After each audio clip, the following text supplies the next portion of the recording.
राधे हरे कृष्णा। आज सुनिए मार्गशीर्ष मास महात्म्य का 18वां अध्याय। और आज की इस वीडियो के लास्ट में आप कनकधारा स्तोत्र का हिंदी अनुवाद भी सुनेंगे, इसलिए वीडियो को लास्ट तक जरूर देखिएगा। भगवान नारायण कहते हैं, नारद, एक दिन नंद रानी यशोदा जी स्नान करने के लिए यमुना नदी के तट पर गई। इधर मधुसूदन श्री कृष्ण दही और माखन से भरे पूरे घर को देखकर बड़े प्रसन्न हुए। घर में जो भी दूध, दही, घी या मक्खन रखा हुआ था वो सब आप भोग लगा गए। छकड़े पर जो मधु, मक्खन और मिठाइयां लदी हुई थी, जो दूध से बनी हुई थी, उसे भी खा पीकर और अपने कपड़ों से अपना मुंह पोंछने की तैयारी कर ही रहे थे कि इतने में ही गोपी यशोदा जी स्नान कर अपने घर लौट आई। उन्होंने बाल कृष्ण को देखा। घर में जितने भी दही, दूध आदि के मटके थे वो सब फूटे हुए और जमीन पर पड़े हुए खाली दिखाई दिए। शहद आदि के जो बर्तन थे वो भी एकदम खाली हो गए थे। ये सब देखकर यशोदा मैया ने बाकी बालकों से पूछा, अरे ये तो बड़ा अद्भुत कर्म है। बच्चों, तुम सच सच बताओ, किसने ये शरारत की है? यशोदा जी की बात सुनकर सभी बालक एक साथ बोल उठे, मैया हम सच कहते हैं, तुम्हारा लाला ही सब खा गया। हम लोगों को तो इसने बिल्कुल भी नहीं दिया, चखने भी नहीं दिया मैया। बालकों का ये वचन सुनकर अब तो यशोदा जी बड़ी कुपित हो गई। लाल लाल बड़ी बड़ी आंखें करके हाथ में छड़ी लेकर कान्हा जी के पीछे दौड़ी। इधर गोविंद भाग निकले, मैया उन्हें पकड़ ही नहीं सकी। भला जो शिव आदि के ध्यान में भी नहीं आते, योगियों के लिए भी जिन्हें पकड़ पाना बड़ा कठिन है, उन्हें यशोदा जी भला कैसे पकड़ पाती? अब यशोदा जी पीछे पीछे और नटखट कान्हा जी आगे आगे। यशोदा जी पीछा करते करते थक गई। सारा शरीर पसीने से लथपथ हो गया और मन में क्रोध करके वो एक तरफ खड़ी हो गई। अब भागने से और गुस्से से उनके कंठ, ओठ और तालू भी सूख गए थे। अब ऐसे तो भगवान का पीछा करके उनको पकड़ पाना बड़ा ही कठिन था, लेकिन अपनी माँ को इस प्रकार थकी हुई देखकर कृपालु पुरुषोत्तम जगदीश्वर श्री कृष्ण मुस्कुराते हुए उनके सामने ही आकर खड़े हो गए। अब खुद ही सोचिए उस माँ की मनोदशा क्या होगी जिसके घर में कई हफ्तों का जमा हुआ दूध, दही, घी, मक्खन और दूध से बनी हुई मिठाइयां कोई एक पल में ही चट कर जाए। अब जब अपने ही घर का बालक इतनी बड़ी शरारत करे तो उसे सजा देना, उसे सुधारना भी तो जरूरी होता है ना। अब मधुसूदन को उन्होंने घर आकर वस्त्र से वृक्ष में बांध दिया। उन्होंने श्री कृष्ण को बांधकर अपने घर में जाकर अपना काम करना शुरू कर दिया। उधर जगतपति परमेश्वर श्री हरि उस वृक्ष की जड़ के पास ही खड़े रहे। हे नारद, श्री कृष्ण के स्पर्श मात्र से ही वह पर्वताकार वृक्ष, बड़ा भयानक, बड़ा विशाल वृक्ष सहसा ही भयानक शब्द करके वहीं गिर पड़ा। उस वृक्ष से सुंदर वेशधारी एक दिव्य पुरुष प्रकट हुआ। वह रत्नमय अलंकारों से विभूषित गौरवन और किशोर अवस्था का था। स्वर्णमय श्रृंगार से विभूषित जगदीश्वर श्री कृष्ण को प्रणाम करके वह दिव्य पुरुष मुस्कुराता हुआ दिव्य रथ पर आरूढ़ हो गया और अपने घर को चला गया। वृक्ष को गिरते हुए देखकर यशोदा जी भय से त्रस्त हो गई। उन्होंने सोचा, अरे इसी वृक्ष से तो मैंने अपने कान्हा को बांध कर रखा था, इस वृक्ष को गिरने से कहीं मेरे लाल को कुछ हो तो नहीं गया। ये सोचकर वो रोते हुए दौड़ते हुए अपने बालक के पास आई। वहां पर उन्होंने कान्हा जी को स्वस्थ देखा तो उन्होंने अपने लाल को उठाकर छाती से लगा लिया।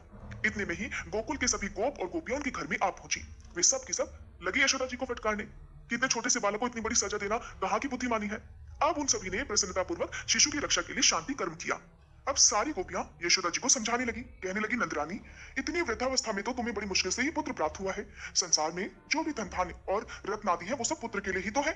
और आज हमने सचमुच ये जान लिया कि तुम्हारे भीतर सुबुद्धि नहीं है। अरे खाने पीने की जो वस्तु तुम्हारे पुत्र ने अगर नहीं खाई तो वो तो इस धरती पर निष्फल ही है। अरे ओ निष्ठुर, तुमने दही दूध के लिए अपने इतने नन्हे लाला को वृक्ष की जड़ में बांध दिया और स्वयं घर के कामकाज में लग गई। दैववश वृक्ष गिर पड़ा, किंतु हम गोपियों के सौभाग्य से वृक्ष के गिरने पर भी उस बालक का बाल भी बांका नहीं हुआ, वो जीवित बच गया। अरे मूढ़े, अगर बालक नष्ट हो जाता, उसे कुछ हो जाता तो इन दूध, दही, माखन का भला क्या करती? श्री नंद जी ने भी यशोदा जी को ही उलाहना दिया। ब्राह्मणों और पंडितजनों ने बालक को शुभ आशीर्वाद दिया। फिर सब ने मिलकर ब्राह्मणों से श्री कृष्ण का नाम कीर्तन करवाया। नारद जी ने पूछा, हे भगवान, ये सुंदर वेशधारी पुरुष कौन था जो गोकुल में वृक्ष होकर रहा करता था? किस कारण से उसे वृक्ष होना पड़ा? भगवान नारायण बोले, एक बार कुबेर पुत्र नलकूबर अप्सरा रंभा के साथ नंदन वन में चला गया। वहां उसने तरह तरह से विहार किए। उसी समय महर्षि देवल उधर से निकले। उनकी दृष्टि नलकूबर और रंभा पर पड़ गई। इधर मुनि को देखकर भी नलकूबर और रंभा ने उठकर उनका सम्मान नहीं किया। मुनिवर देवल उन दोनों की ऐसी दुर्वृत्ति देखकर कुपित हो गए और उन्हें श्राप देते हुए बोले, नलकूबर, तुम गोकुल में जाकर वृक्ष रूप धारण करो। फिर श्री कृष्ण का स्पर्श पाकर तुम अपने भवन में वापस लौट आओगे। और रंभा, तुम भी मनुष्य योनि में जन्म लेकर राजा जन्मेजय की सौभाग्यशालिनी पत्नी बनो। अश्वमेध यज्ञ में इंद्र का स्पर्श पाकर तुम फिर स्वर्ग में चली जाओगी। वह नलकूबर ही ये वृक्ष बना और रंभा ने भारत में राजा सुचंद्र की कन्या रूप से जन्म लेकर जन्मेजय की महारानी बनने का सौभाग्य प्राप्त किया। जन्मेजय के अश्वमेध यज्ञ में इंद्र ने महारानी को स्पर्श कर दिया। इससे उसने योगावलंबन करके देह को त्याग कर दिया और फिर वह स्वर्ग धाम को चली गई। महामुने, इस प्रकार मैंने अर्जुन वृक्ष के भंग होने और नलकूबर और रंभा के श्राप से मुक्त होने का सारा वृत्तांत कह सुनाया। श्री कृष्ण का पुण्यदायक चरित्र जन्म, मृत्यु और जरा का नाश करने वाला है, उसका इस रूप में वर्णन किया गया। अब उनकी दूसरी लीलाओं का भी वर्णन करता हूँ, सुनो। अब भगवान श्री कृष्ण के वन में पहली बार गौवे चराने की कथा, श्री राधा जी का आगमन, फिर नंद जी से उनकी वार्ता और शिशु कृष्ण को लेकर राधा जी का एकांत वन में जाना, फिर ब्रह्मा जी का आगमन, उनके द्वारा श्री कृष्ण और राधा जी की स्तुति, वर प्राप्ति और उनका विवाह कराने का वर्णन है। भगवान नारायण कहते हैं, नारद, एक दिन नंद जी श्री कृष्ण को साथ लेकर वृंदावन में गए। वहां भांडीर उपवन में गौओं को चराने लगे। उस भूभाग में स्वच्छ और स्वादिष्ट जल से भरा हुआ एक सरोवर था। नंद जी ने गौओं को उसका जल पिलाया और स्वयं भी पिया। इसके बाद वे अपने बालक को गोद में लेकर एक वृक्ष की जड़ के पास बैठ गए। मुने, उसी समय माया से मानव शरीर धारण करने वाले श्री कृष्ण ने अपनी माया से अचानक पूरे आसमान को बादलों से ढक दिया। नंद जी ने देखा कि आकाश तो बादलों से ढक गया है और वन का भीतरी भाग और भी शामिल हो गया है, अंधकार हो गया है। वर्षा के साथ देखते ही देखते जोर जोर से हवा चलने लगी है। बड़े जोर की गड़गड़ाहट होने लगी। वज्र की दारुण गर्जना भी सुनाई देने लगी, अर्थात जोर जोर से बिजली कड़कने लगी। मूसलाधार पानी बरस रहा है, वृक्ष कांप रहे हैं और उनकी डालियां भी टूट टूट कर गिर रही हैं। ये सब देखकर नंद जी को बड़ा भय हुआ। ये सोचने लगे कि मैं गौओं और बछड़ों को छोड़कर अपने घर को अब कैसे जाऊंगा, और अगर घर को नहीं जाऊंगा तो इस बालक का क्या होगा। नंद जी इस प्रकार सोच ही रहे थे कि उसी समय श्री कृष्ण जल की वर्षा के भय से रोने लगे। उन्होंने पिता के गले को जोर से पकड़ लिया। ठीक उसी समय राधा जी श्री कृष्ण के पास आई और वे अपनी गति से राजहंस और खंजन के गर्भ का भंजन कर रही थी। उनकी आकृति बड़ी मनोहर थी। उनका मुख शरद काल की पूर्णिमा के चंद्रमा की आभा को भी छीन लेता था। उनके नेत्र शरद काल के मध्याह्न में खिले हुए कमलों की शोभा को भी तिरस्कृत कर रहे थे। दोनों आंखों में तारा, बरौनी और अंजन से विचित्र शोभा हो रही थी। उनकी नासिका पक्षीराज गरुड़ की चोंच की मनोहर सुषमा को भी लज्जित कर रही थी। श्री राधा रानी की छवि अत्यंत मनमोहक थी। टेढ़ी भौहें कामदेव के अस्त्रों की सारभूता जान पड़ती थी, जिनसे वे योगीराज के मन को भी मोह लेने में समर्थ थी। वे अपने स्थल कमलों की कांति को चुराने वाले दो सुंदर चरण धारण करती थी। वे चरण रत्नमय आभूषणों से विभूषित थे। उनमें महावर लगा हुआ था। श्रेष्ठ मणियों की शोभा छीन लेने वाले लाक्षाराग रंजित नखों से उनकी शोभा और भी बढ़ रही थी। रत्नमयी अंगूठियों से उनकी उंगलियों की शोभा भी बढ़ रही थी। वे अग्निशुद्ध, दिव्य और कोमल वस्त्र धारण किए हुए थी। उनकी अंग कांति मनोहर चंपा के फूलों की प्रभा को भी चुरा रही थी।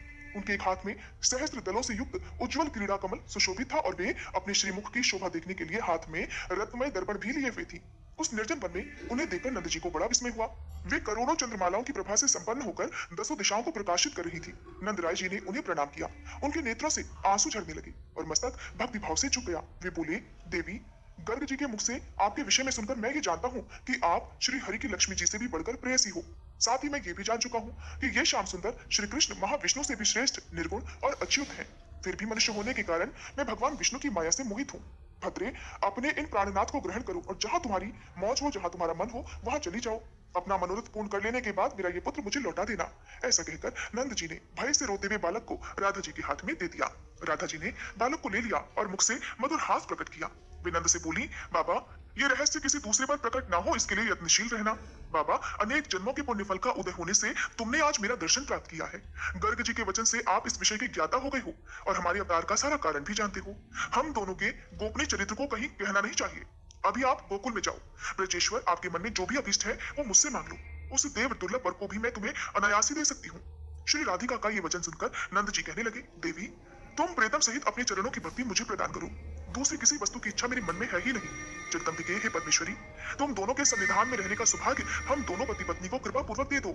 नंद जी का ये वचन सुनकर परमेश्वरी श्री राधा बोली, हे ब्रजेश्वर, मैं भविष्य में आपको अनुपम दास्य भाव प्रदान करूंगी। इस समय हमारी भक्ति आपको प्राप्त हो।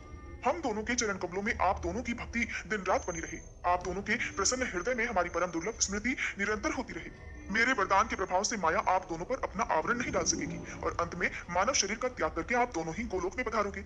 ऐसा कहकर श्री कृष्ण को दोनों बाहों से सानंद गोद में लेकर श्री राधा अपनी रुचि के अनुसार वहां से दूर ले गई।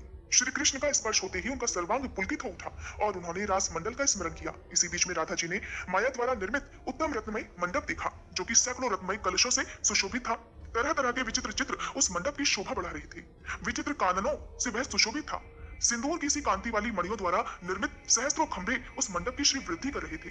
उसके भीतर चंदन, अगरू, कस्तूरी और केसर के द्रव्य से युक्त मालती मालाओं के समूहों से पुष्पशैया तैयार की गई थी। वहां नाना प्रकार की भोग सामग्री इकट्ठा थी। दीवारों में दिव्य दर्पण लगे हुए थे। श्रेष्ठ मणियों, मुक्ताओं और माणिक्यों की मालाओं के जाल से उस मंडप को बड़ी सुंदरता से सजाया गया था। उसमें मणिन्द्र सारचित किवाड़ लगे हुए थे। वह भवन बेल बूटों से विभूषित वस्त्रों और श्रेष्ठ पताका समूहों से सुसज्जित था। कुमकुम के समान रंग वाली मणियों द्वारा उसमें 7 सीढ़ियां बनाई गई थी।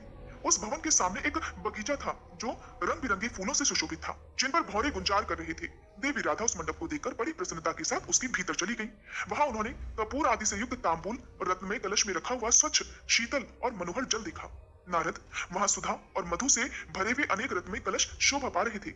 उस भवन के भीतर पुष्पमयी शैया पर एक किशोर अवस्था वाले श्याम सुंदर कमनी पुरुष सो रहे थे, जो अत्यंत मनोहर थे। उनके मुख पर मंद मुस्कान की छटा छा रही थी। वे चंदन से चर्चित और करोड़ों कंदर्पों की लावण्य लीला से अलंकृत थे। उन्होंने पीतांबर पहन रखा था। उनके मुख और नेत्रों में प्रसन्नता छा रही थी। उनके दोनों चरण मणिन्द्र सार निर्मित मंजीर की झनकार से अनुरंजित थे। हाथों में उत्तम रत्नों के सार तत्व से बने हुए केयूर और कंगन शोभा दे रहे थे। उत्तम मणियों द्वारा रचित कांतिमान कुंडलों से उनके गंड स्थल की अपूर्व शोभा हो रही थी। मणिराज कौस्तुभ उनके वक्ष स्थल में अपनी उज्जवल शोभा बिखेर रहा था। त्रिभंग चूड़ा अर्थात चोटी धारण किए हुए वे उस रत्न मंडप को निहार रहे थे। राधा जी ने देखा कि मेरी गोद में तो बालक है नहीं, और इधर वे नूतन यौवनशाली पुरुष दृष्टिगोचर हो रहे हैं अर्थात दिखाई दे रहे हैं। ये देखकर सर्व स्मृति स्वरूपा होने पर भी राधा जी को बड़ा विस्मय हुआ। रासेश्वरी उस परम मनोहर रूप को देखकर अत्यंत मोहित हो गई।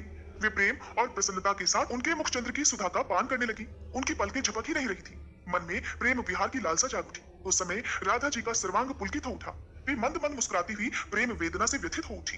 तब तिरछी चितवन से अपनी ओर देखती हुई मुस्कुराते मुखारविंद वाली श्री राधा से वहां श्री कृष्ण ने इस प्रकार कहा। श्री कृष्ण बोले, राधे, गोलोक में देव मंडली के भीतर जो वृतांत घटित हुआ था उसका तुम्हें स्मरण तो है ना? प्रिय, पूर्व काल में मैंने जो कुछ स्वीकार किया है उसे आज पूर्ण करूंगा। सुमुखी राधे, तुम मेरे लिए प्राणों से भी बढ़कर प्रियतमा हो। जैसी तुम हो वैसा मैं हूँ। निश्चय ही हम दोनों में कोई भेद नहीं। जैसे दूध में सफेदी, अग्नि में जलाने की शक्ति और पृथ्वी में गंध होती है, इसी प्रकार मैं तुम में व्याप्त हूँ। साध्वी, जैसे आभूषण शरीर की शोभा का कारण होते हैं, उसी प्रकार तुम मेरी शोभा हो। जब मैं तुमसे अलग हो जाता हूँ तब लोग मुझे कृष्ण अर्थात काला कलूटा कहते हैं, और जब तुम साथ हो जाती हो तो वे ही लोग मुझे श्री कृष्ण अर्थात शोभाशाली श्री कृष्ण की संज्ञा दे देते हैं। तुम श्री हो, तुम ही संपत्ति हो, और तुम ही आधार स्वरूपिणी हो। तुम सर्वशक्ति स्वरूपा हो और मैं अविनाशी सर्वरूप हूँ। जब मैं तेजस स्वरूप होता हूँ तब तुम तेजो रूपिणी हो जाती हो। जब मैं शरीर रहित होता हूँ तब तुम भी अशरीरिणी हो जाती हो। सुंदरी, मैं तुम्हारे संयोग से ही सदा सर्व बीज स्वरूप होता हूँ। ब्रह्मा, अनंत, शिव, धर्म, नर, नारायण, ऋषि, कपिल, गणेश और कार्तिकेय जी भी मुझे प्रिय हैं। लक्ष्मी, सरस्वती, दुर्गा, सावित्री, प्रकृति, ये देवियां और देवता भी मुझे प्रिय हैं। फिर भी वे राधा नाम का उच्चारण करने वाले प्राणियों के समान प्रिय नहीं है। उपर्युक्त सभी देवता मेरे लिए प्राण के समान है, परंतु हे राधे, तुम तो मेरे लिए प्राणों से भी बढ़कर हो। वे सब लोग तो भिन्न भिन्न स्थानों में स्थित हैं, किंतु तुम तो मेरे वक्ष स्थल में विराजमान हो।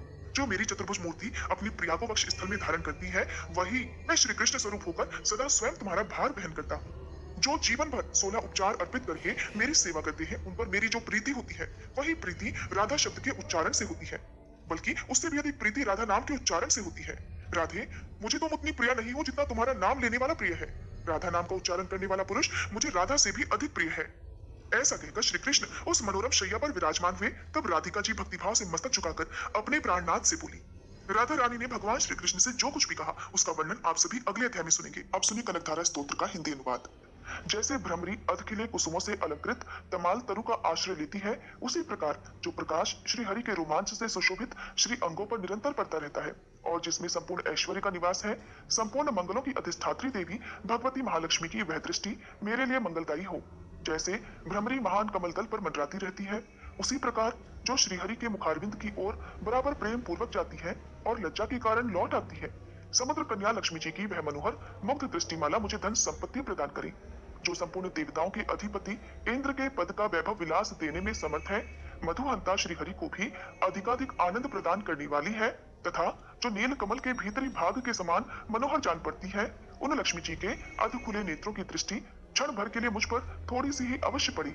शेषशाही भगवान विष्णु की धर्मपत्नी श्री लक्ष्मी जी के नेत्र हमें ऐश्वर्य प्रदान करने वाले हो, जिनकी पुतली तथा बरौनिया अनंग के वशीभूत हो। अध खुले किंतु अपलक नयनों से देखने वाले आनंद कंद श्री मुकुंद को अपने निकट पाकर कुछ तिरछी हो जाती हैं, जो भगवान मधुसूदन के कौस्तुभ मणि मंडित वक्ष स्थल में इंद्र नीलमयी हारावली से सुशोभित होती हैं, तथा उनके भी मन में प्रेम का संचार करने वाली है वह कमल कुंज वासिनी कमला की कटाक्ष माला मेरा कल्याण करे। जैसे मेघों की घटा में बिजली चमकती है, उसी प्रकार जो कैटभ शत्रु श्री विष्णु के काली मेघमाला के श्याम सुंदर वक्ष स्थल पर प्रकाशित होती है, जिन्होंने अपने आविर्भाव से भृगुवंश को आनंदित किया है, और जो समस्त लोगों की जननी है, उन भगवती लक्ष्मी की पूजनीय मूर्ति मुझे कल्याण प्रदान करी।